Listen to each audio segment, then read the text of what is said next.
To our amazing viewers at Cheating Tales Lab, we'd love to hear, which part of the world are you joining us from? Let us know.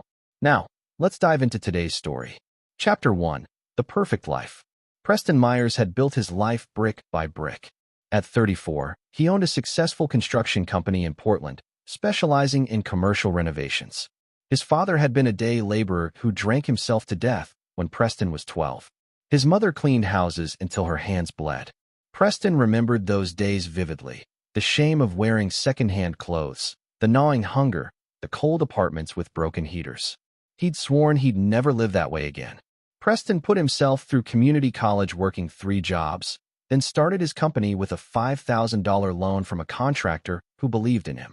10 years later, Myers Construction had 40 employees and contracts across 3 states. Preston drove a modest truck, lived in a comfortable but not extravagant house, and kept most of his money invested. He'd learned early that security mattered more than flash. He'd met Stacy Seymour at a charity gala 3 years ago. She was beautiful, blonde, polished, with a smile that could light up a room. She worked in marketing for a pharmaceutical company, or so she said. Preston had been cautious at first. Women had shown interest before, always around the time his business success became public knowledge. But Stacy seemed different. She paid for dates, insisted on splitting costs, talked about building something together. They married after a year. Preston thought he'd finally found someone who understood him. Looking back now, he could see the signs he'd missed. Stacy always deflected questions about her family, claiming they were distant. She received packages she'd hide before he could see. Her phone was always face down, password protected. When he'd suggested she quit her job to focus on starting a family, she'd become defensive, angry even. But Preston had been too busy with work to notice. He'd just secured the biggest contract of his career, a $4.2 million renovation of the Riverside complex downtown. The project would take 18 months and cement his company's reputation. He'd been working 70-hour weeks, coming home exhausted. Stacy had been patient. Too patient. That Tuesday morning in September, Stacy mentioned her Lexus was making a strange noise. She had an important meeting and needed Preston to take it to the shop. Preston suggested she take his truck, but she insisted the clients she was meeting expected a certain image. "Can you take it to Bud's?" she asked, applying lipstick in the hallway mirror. "I trust him." Preston agreed. Bud Lowry had been his mechanic for 8 years, since before he'd met Stacy. Bud was a straight shooter, a Vietnam vet who'd seen enough bullshit to last 3 lifetimes. He ran an honest shop, never upsold unnecessary services, and had become something of a friend. Preston dropped Stacy at her office and drove the Lexus to Bud's Auto Repair. The shop was busy, the waiting room filled with the smell of coffee and motor oil. Bud came out wiping his hands on a rag, his weathered face breaking into a smile. "Preston, long time. How's the Riverside project?" "Complicated, but good." Stacy's hearing a rattle, probably just a heat shield. Bud nodded. "Leave it with me. Hour or 2. Preston walked to a nearby diner and worked on his laptop, reviewing blueprints and schedules. His phone buzzed constantly, subcontractors, suppliers, his foreman Hector Farley calling about a permit issue. Normal chaos. 2 hours later, his phone rang. Bud's number. "Preston." Bud's voice was different. "Tight. You need to come back to the shop. Now." "What's wrong? Is it expensive?" "Just come." Back in trance. The line went dead. Preston's gut tightened. He'd learned to trust his instincts. Something was very wrong. Chapter 2. The Hidden Truth. The back entrance to Bud's shop led to his small office, a cluttered room with metal filing cabinets, a coffee maker that looked older than Preston, and faded Marine Corps posters on the walls. Bud was standing by the window, watching the front lot through dirty blinds. When Preston entered, Bud locked the door behind him. "Lock the door?" Preston asked. "What the hell is going on?" Bud moved to his desk and picked up a gallon-sized plastic bag. Inside was a burner phone, a small notebook, and a glass vial containing white powder. "I need to show you something," Bud said, his voice trembling slightly, and Bud never trembled. "But you can't go home after. You understand me? You cannot go home." Preston's heart hammered. "What did you find?" "This," Bud replied, hidden beneath the spare tire in a false compartment. "Professional work, too. I only found it because I rotate tires and the weight felt wrong." Preston stared at the items. "I don't understand." Bud opened the notebook first. Inside were handwritten notes in Stacy's distinctive looping script. Dates, times, locations. Preston's schedule going back 3 months. His regular routes. When he left the house, when he returned. The names of bars he occasionally visited after work. Keep reading, Bud said quietly. Preston flipped pages. His blood turned to ice. September 15th. P leaves for Riverside site, 6 a.m. Returns approximate 8 p.m. Exhausted. 2 beers, heavy sleep. September 18th. Meeting with suppliers, gone all day. Perfect window. September 22nd. Birthday dinner. Make it special. Last one. The final page had 2 words. This weekend. The phone, Preston said hoarsely. Bud powered it on. It took a moment to boot up. When it did, there were dozens of text messages between Stacy and a contact saved as M. Preston read them in growing horror. M, is everything ready? Stacy, almost. He suspects nothing. Too busy with work. M, the plan is solid. Car accident. You were home. Perfect alibi. Insurance pays out. We split $2 million. Stacy, and the drugs? M, in the vial. Plant them in his truck after. Fentanyl. Cops will think he was using, drove impaired. Open and shut. Stacy when? M, this Saturday. Brake line is easy. He drives those mountain roads for the Riverside inspections. I'll be with you the whole night. Perfect alibi for both of us. Stacy, what about Bud? If he finds something during maintenance. M, that's why you send him to a different mechanic next time. Or we take care of Bud too. Preston's hands shook so badly, he nearly dropped the phone. His wife, the woman he'd married, trusted, built a life with, was planning to murder him and frame him as a drug addict so no one would question it. The powder he managed. Haven't tested it, but I'm guessing exactly what they say. Fentanyl. Enough to kill 20 people. They plant that in your truck after you're dead. Cops find it. Case closed. Just another successful guy who couldn't handle the pressure, started using, died in a tragic accident. Preston sat down heavily. Who's M? I got a name from one message thread. Marshall Dixon. You know him? The name hit Preston like a freight train. Marshall Dixon. The project manager Stacy had introduced him to 6 months ago at a company mixer. Smooth talker, expensive suit, arrogant smile. He'd wanted to discuss opportunities with Preston's company. Preston had been polite but declined. Something about Dixon had felt wrong. Predatory. Apparently, Dixon had found another opportunity. One worth $2 million in life insurance. I know him, Preston said quietly. Then, louder. Why didn't you just call the cops? Bud sat across from him. Because I'm a practical man, and I've seen how these things go. She'll say you planted it. Dixon will have an alibi.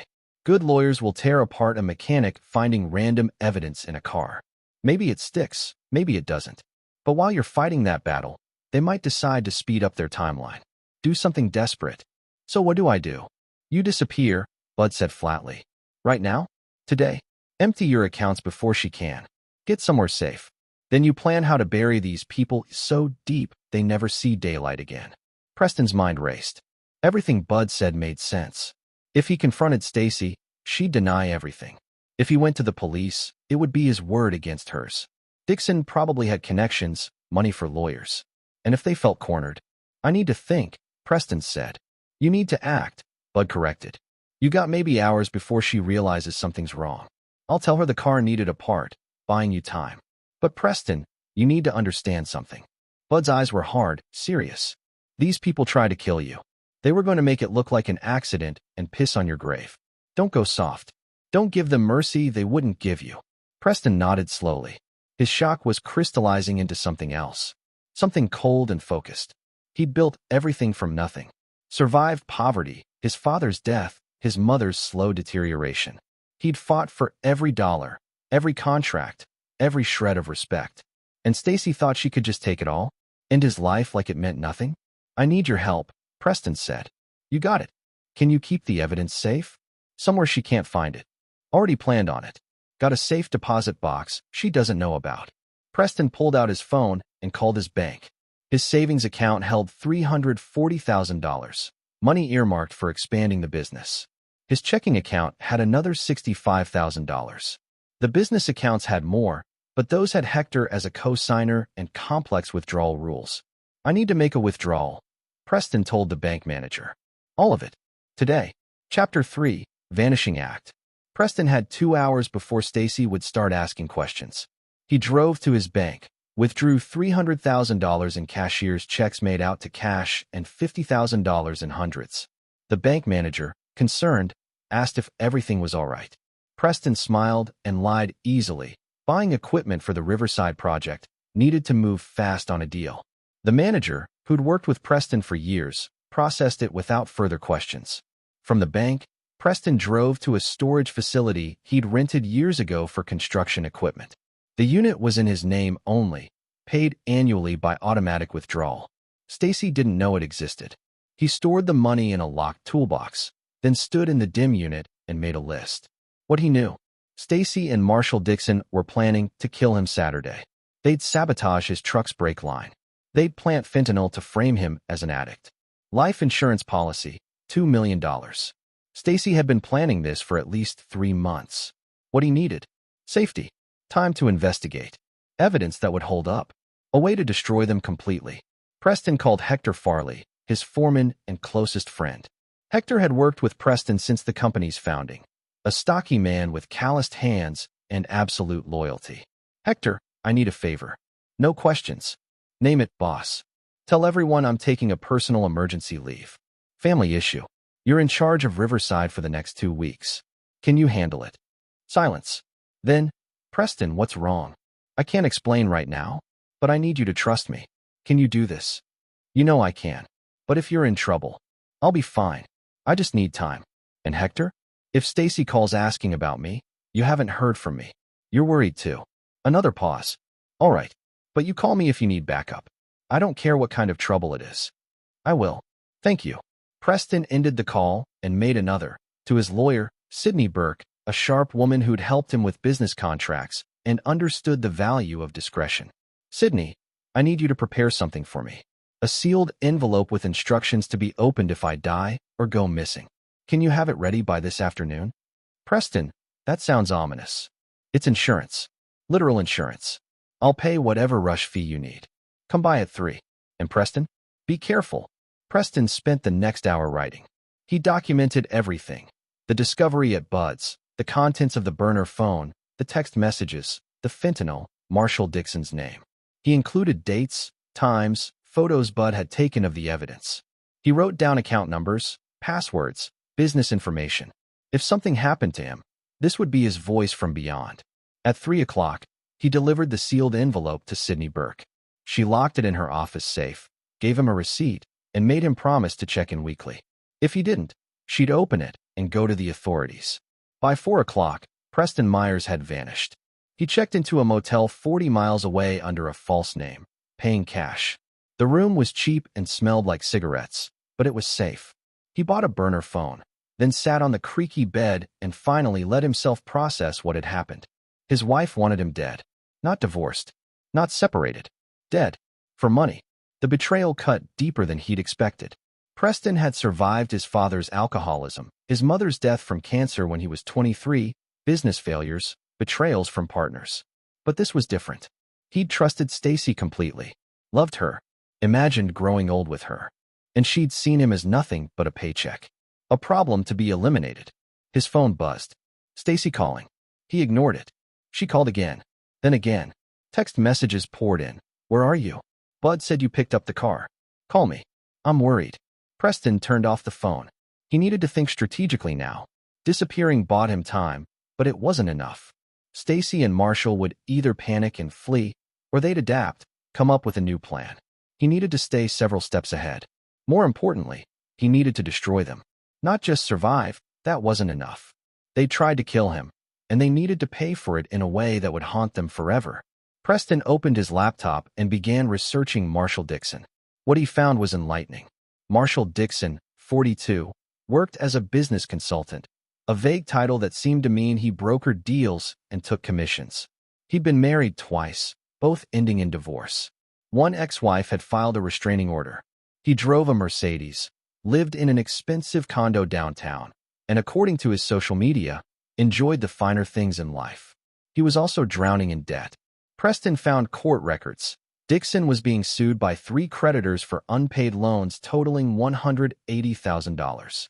He'd borrowed against his condo. His car was leased. The expensive lifestyle was a facade. That explained the murder plot. Dixon needed money desperately. And Stacy, with her access to Preston's finances and a $2 million insurance policy, was the perfect mark. Or maybe she'd approached him. Either way, they'd found each other. Preston dug deeper into Stacy's background. She'd always been vague about her past, claiming her parents were dead, no siblings. Preston had accepted it, respecting her privacy. Now he learned the truth. Stacy Seymour wasn't even her real name. She was born Stacy Winters in Reno, Nevada.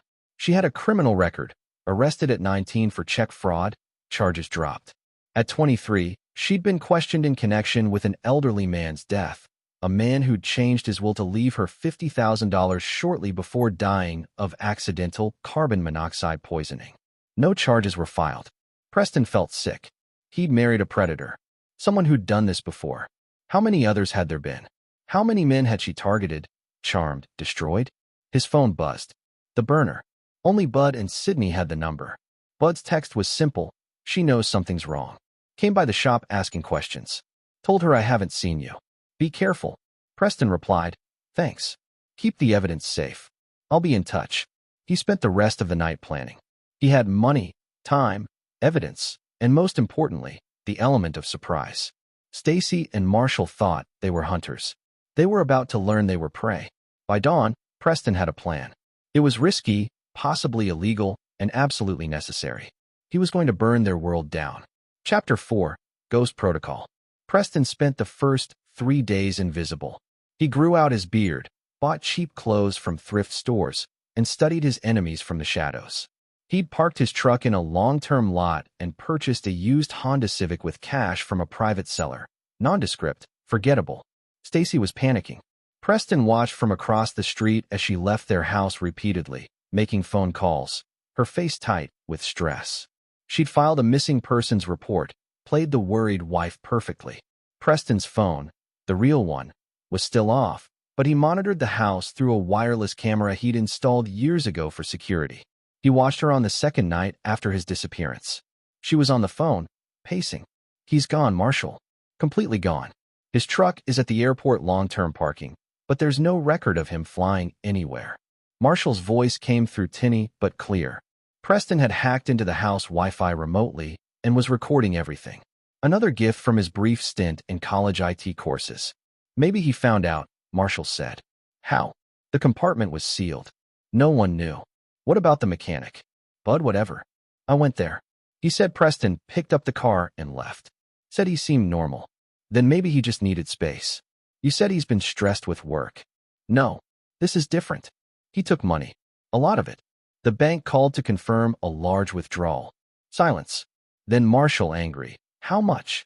300,000. From savings. Jesus Christ, Stacy. That was our money.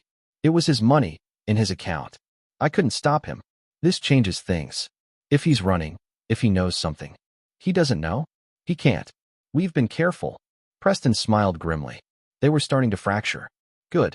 He'd also been investigating Marshall Dixon more thoroughly. What he found was a pattern. Dixon had been involved with 3 different women in the past 5 years. All of them wealthy or married to wealthy men. 2 had ended in suspicious circumstances. One woman's husband died in a boating accident. The other divorced and moved out of state, bankrupt. Marshall Dixon was a professional predator, and he'd made the mistake of targeting Preston Myers. On the 4th day, Preston made his first move. He drove to Marshall's condo building and waited in the parking garage.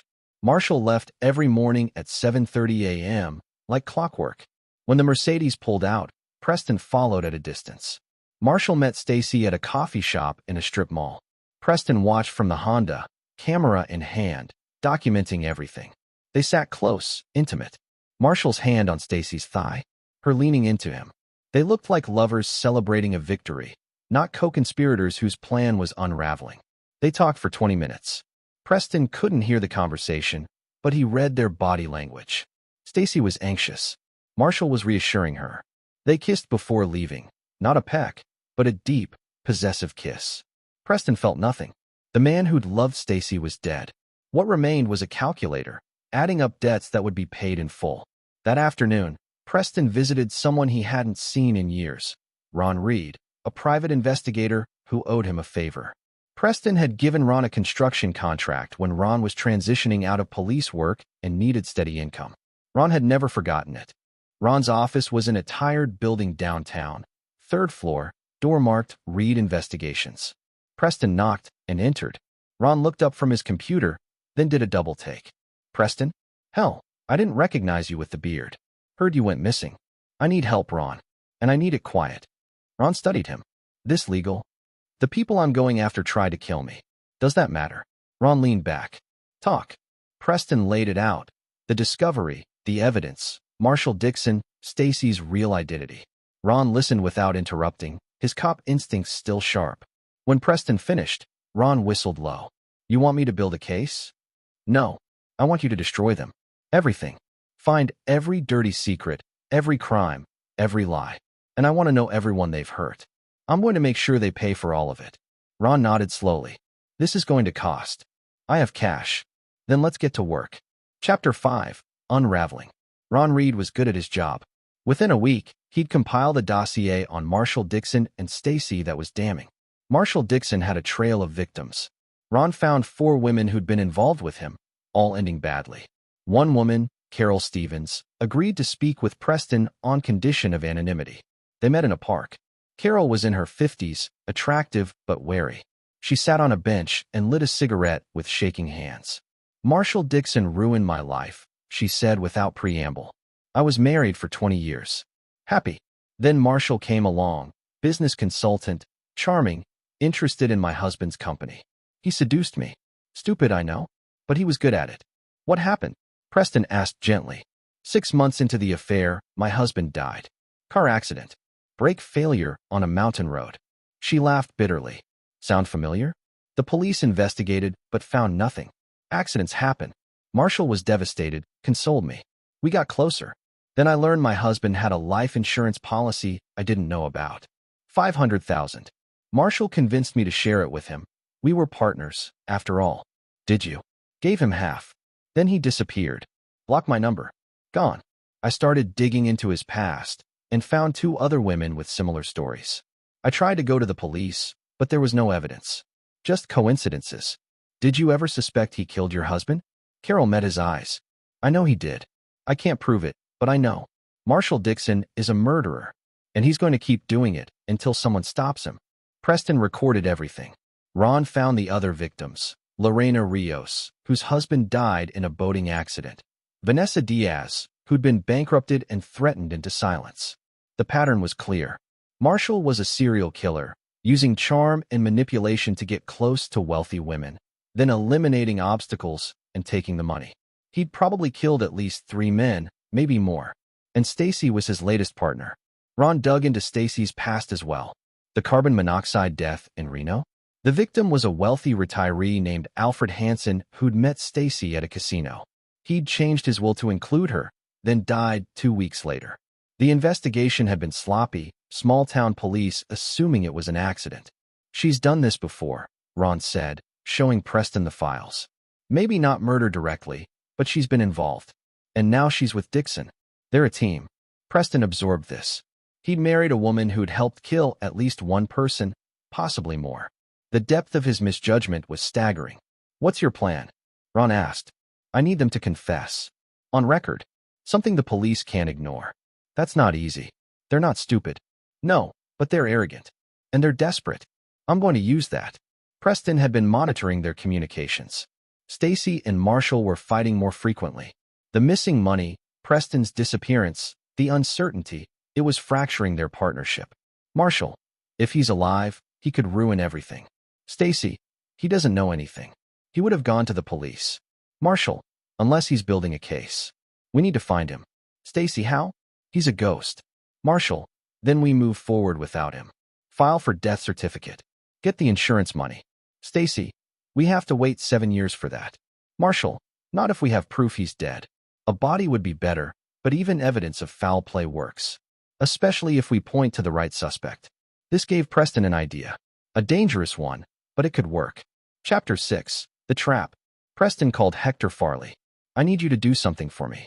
Something strange. Whatever you need, boss. Spread a rumor. Tell people I reached out to you. Said I was in trouble, hiding from someone dangerous. Make it believable, but vague. Can you do that? Sure. Who am I telling? Everyone. Especially if Stacy asks. Hector was silent. She's involved, isn't she? In whatever trouble you're in. Yes. I'm going to kill her. No. You're going to help me bury her legally. Trust me. Hector agreed. Within 2 days, the rumor spread. Preston was alive, hiding, scared of someone. Stacy heard it. Preston monitored her calls and immediately told Marshall. He's alive. He's hiding. Hector won't say where, but Preston contacted him. What did he say? That he's in danger. That someone is trying to hurt him. Marshall's voice turned cold. Does he suspect us? I don't know. Maybe. Or maybe he's paranoid about something else. We need to find him. If he talks. He won't. He would have already. But Preston could hear the fear in her voice. Good. Fear made people careless. Preston's next move was risky. He called Stacy from his burner phone, disguising his voice slightly, pretending to be panicked. Stacy, it's me. Don't say my name. Preston? Oh my God, where are you? I've been so worried. I can't explain on the phone. Someone's after me. I need to see you. Alone. Can you meet me? Silence. Then, of course. Where? The old Riverside site. The building we're renovating. Tonight, midnight. Come alone. Don't tell anyone. If someone's following me, I can't risk it. Preston, you're scaring me. Just trust me. Please. Midnight. He hung up before she could respond. Preston called Ron. Is everything ready? Cameras are in place. Audio is live. You sure about this? Yes. The Riverside complex was a 5-story building under renovation. Preston had access to all areas. He'd spent the previous night setting up wireless cameras and microphones in the main lobby, positioned to capture everything. At 11:30 p.m., Preston entered through a side door and climbed to the 3rd floor, where he could observe through a construction gap in the floor. He had a clear view of the lobby below. At 11:45, Stacy arrived. She wasn't alone. Marshall Dixon was with her. Preston's trap had worked even better than expected. They thought they were walking into an ambush of their own. Stacy was bait, Marshall the muscle. They stood in the lobby, and Preston activated a speaker he'd set up, playing his voice on a recording. I'm here. 3rd floor. Come up. They climbed the stairs cautiously. When they reached the 3rd floor, the lights went out. Emergency lighting kicked in, casting everything in dim red. Preston, Stacy called. This isn't funny. Preston spoke through another speaker, his real voice echoing. I know everything, Stacy. The burner phone. The plan to kill me. Marshall Dixon. All of it. Stacy froze. Marshall grabbed her arm. We need to leave. Now. Too late, Preston said. The police are on their way. I sent them everything. It was a lie. Preston wanted them to confess first, needed them to incriminate themselves on camera. Marshall's facade cracked. You stupid bitch. I told you the compartment wasn't secure. I did everything right. Stacy shouted back. How did he find it? Doesn't matter now. We need to go. Go where? If he sent evidence, we're done. Marshall grabbed her shoulders. Listen to me. We stick to the story. You don't know anything. I was just a friend. There's no evidence of us planning anything. What about the phone? The drugs? We say he planted them. He's paranoid, delusional. We'll make him look crazy. Preston had heard enough. He activated the main lights, flooding the space with harsh fluorescence. Both Stacy and Marshall spun, searching for him. You're not that smart, Marshall, Preston said, stepping from the shadows on the floor above, visible through the construction gap. I recorded everything. The cameras caught it all. Your confession. Stacy's panic. All of it. Marshall's face twisted with rage. He reached into his jacket and pulled out a gun. Stacy screamed. What are you doing? Fixing this, Marshall snarled. He aimed upward, toward Preston. Preston had anticipated this. He dove behind a concrete pillar as the shot rang out, deafening in the enclosed space. Marshall fired twice more, bullets sparking off metal beams. You're going to kill him? Stacy screamed. Here? Now. That's not the plan. The plan is dead. He knows everything. Our only option is to kill him and disappear. Marshall advanced toward the stairs, gun raised. But Preston had been preparing for this moment. He'd rigged a simple trap. A construction cable stretched across the stairwell, invisible in the dim light.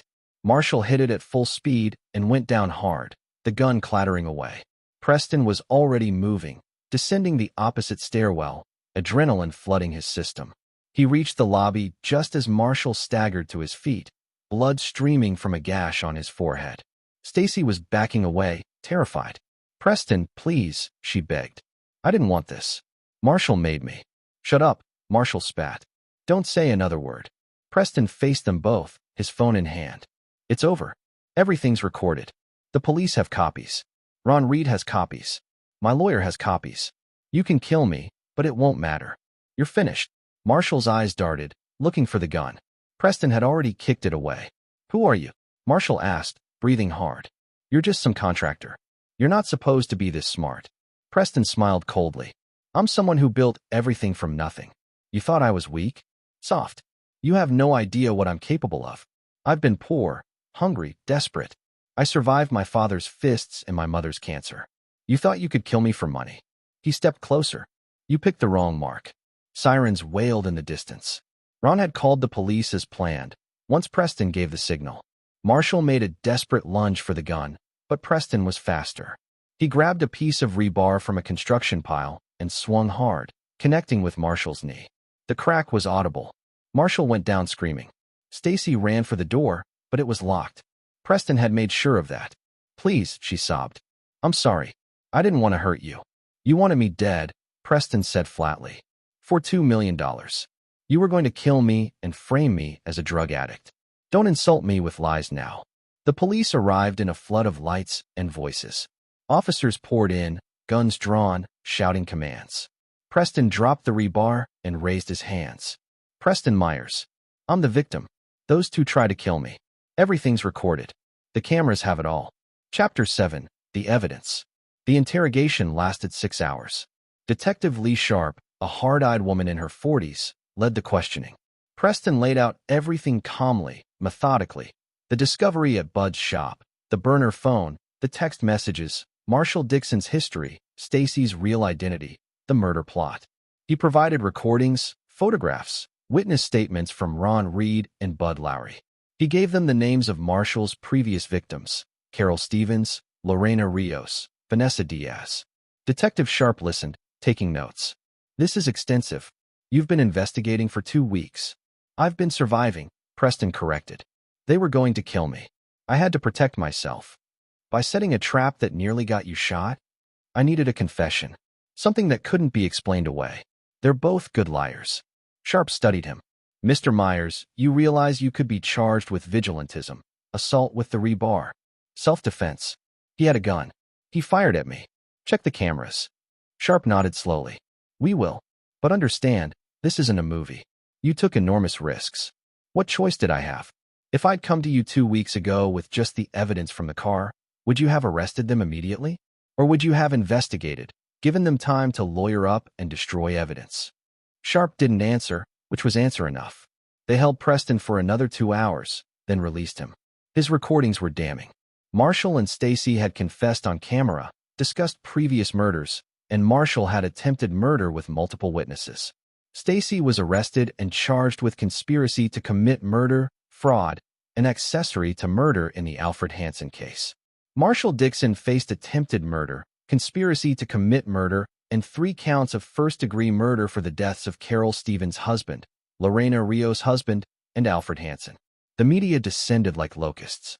Local businessman survives murder plot, wife and lover arrested in elaborate scheme, multiple murders linked to serial killer.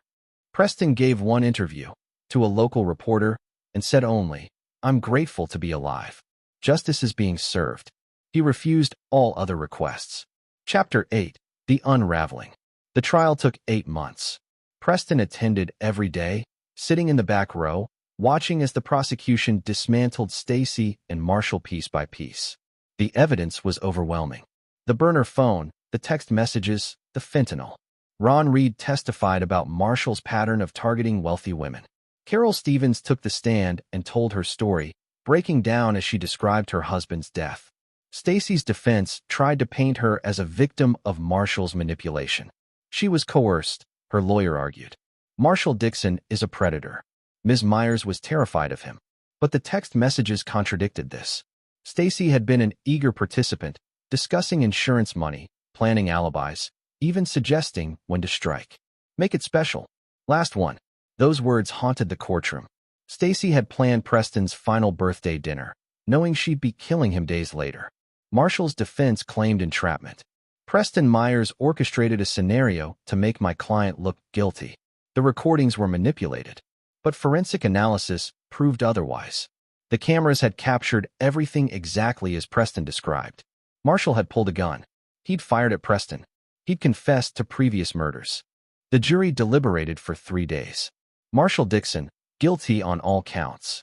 3 counts of first-degree murder, attempted murder, conspiracy to commit murder.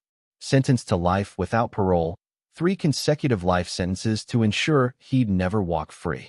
Stacy Myers, née Winters, guilty of conspiracy to commit murder, accessory to murder, fraud.